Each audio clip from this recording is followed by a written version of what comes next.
काली versus गोरी बीवी की जिंदगी।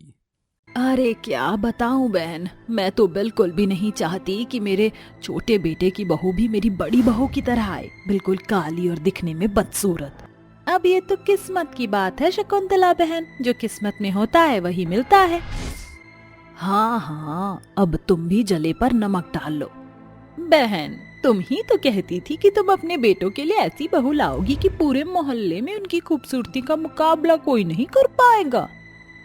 सोचा तो कुछ ऐसा ही था, लेकिन बहन मेरे करम फूट गए जो मैं दहेज के लालच में आ गई। वैसे भी दहेज में भी कुछ नहीं मिला मुझे मेरी काली बहू से।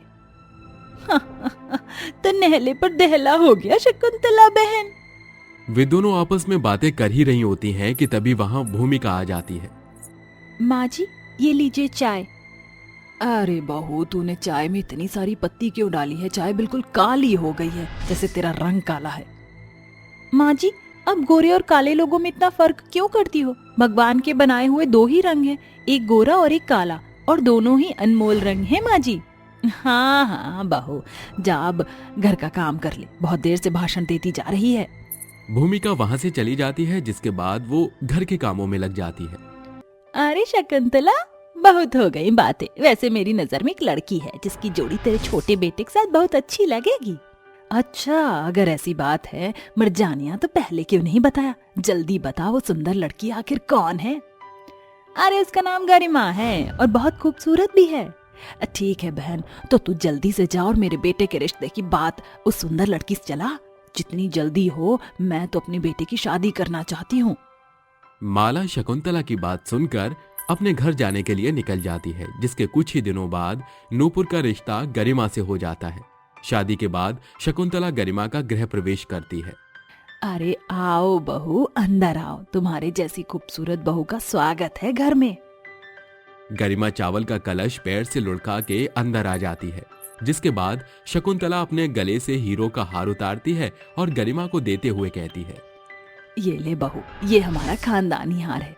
इसे वैसे तो बड़ी बहू के गले में होना चाहिए था, लेकिन मेरी बड़ी बहू बहुत काली कलूटी है, उसके काले गले में ये हीरो का हार अच्छा नहीं लगेगा।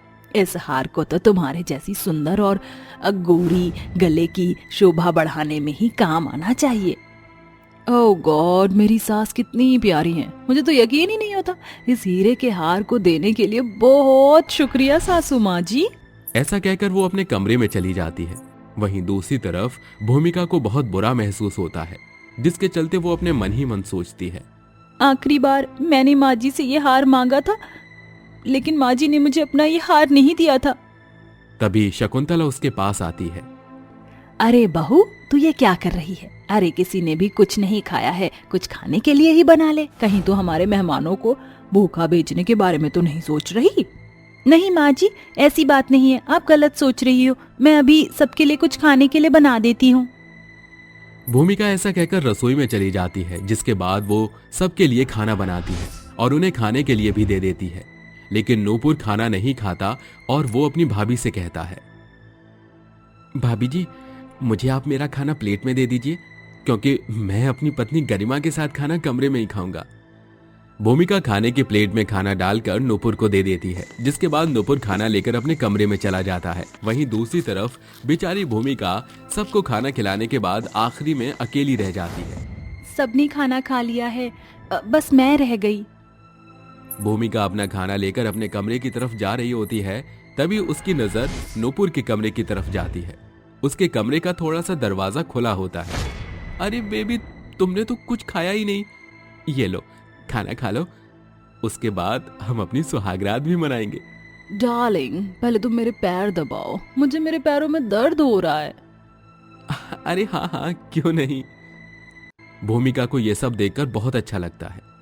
अरे वाह, हमारे देवर जी तो बहुत ही अच्छे, अपनी पत्नी का कितना ख्याल है इन्हें। चलो अच्छी बात है, अब मुझे कमरे में जाना चाहिए। भूमिका खाना लेकर अपने कमरे में चली जाती है, जहां उसका पति बहुत ही गुस्से में बैठा होता है। ये क्या हाल मचा रखा है तुमने इस कमरे का? अरे घर में रहकर तुम्हें कोई काम दिखाई नहीं देते हैं क्या?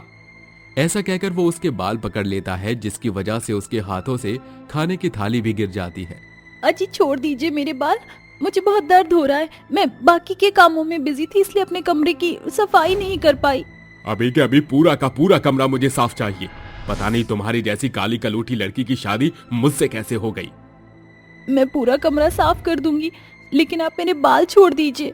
राजीव उसके बाल छोड़ देता है, जिसके बाद बेचारी भूमिका पूरी रात भर अपने कमरे की साफ सफाई में लगी रहती है और अपनी किस्मत पर रोने लगती है। आखिर क्यों मेरे साथ ऐसा हो रहा है? मैंने कभी किसी का बुरा नहीं चाहा।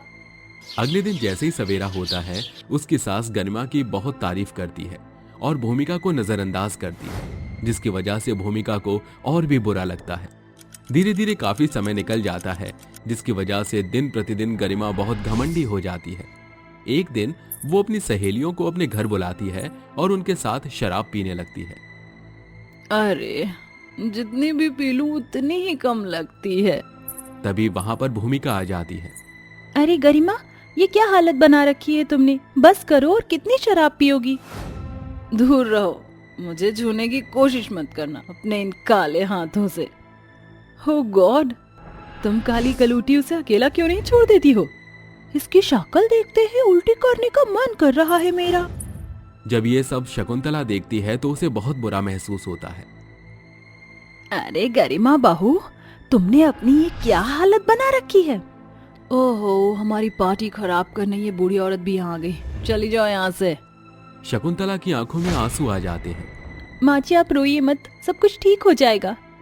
ये मेरी ही वजह से हुआ है बहू। तुम्हारे काले रंग के पीछे मैंने तुम्हारी भलाई को हमेशा नजरअंदाज किया, लेकिन तुम बहुत अच्छी हो और गरिमा को अपनी खूबसूरती का बहुत घमंड है। अगर मैंने उसे अपने सिर पर नहीं बिठाया होता तो ऐसा कभी नहीं होता। तुम बेशक काली हो, लेकिन तुम्हारा दिल बहुत साफ है बहू। सब कुछ ठीक हो जाएगा माँ जी, बस आपको मेरी बात माननी होगी। अगले दिन से शकुंतला एक सख्त सास बन जाती है और घर के सभी काम गरिमा से करवाना शुरू कर देती है। माँ जी, आप मुझसे काम क्यों करवा रही हो? तमीज से बात करो बहू, ये तुम्हारी जेठानी है। अगर आज के बाद तुमने भूमिका से इस तरह बात की तो मैं हमेशा के लिए तुम्हें यहाँ से तुम्हारे घर भेज दूंगी। उस दिन के बाद से गरिमा बहुत हद तक सुधर जाती है और वो अपनी जेठानी भूमिका के साथ अच्छे से बर्ताव करने लगती है। देखते ही देखते शकुंतला की वजह से अब भूमिका की इज्जत उसका पति और घर के बाकी सदस्य भी करने लगते हैं। ये सब देखकर भूमिका बहुत खुश होती है और अपने जीवन में खुशी खुशी रहने लगती है।